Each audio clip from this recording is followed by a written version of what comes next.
নমস্কাৰ। আজি লৈ আহিছোঁ এটি স্বৰচিত কবিতা আৰ্তনাদ। বুকু কঁপি যোৱা তোমাৰ সেই আৰ্তনাদ, ভীতিগ্ৰস্ত তোমাৰ সেই নিষ্পাপ চকু জুৰি,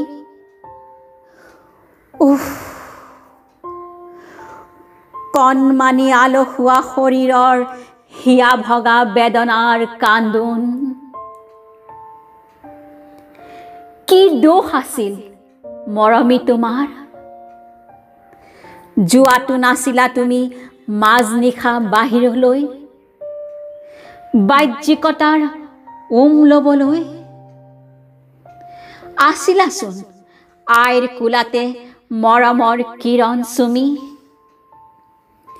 নিৰ্ভয়ে আছিলা পিতৃৰ ছত্ৰছায়াত।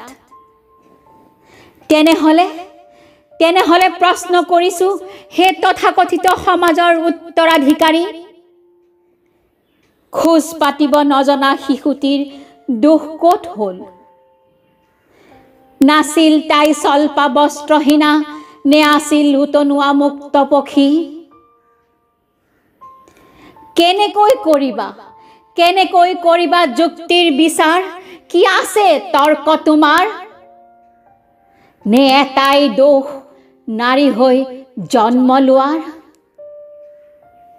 ধন্যবাদ।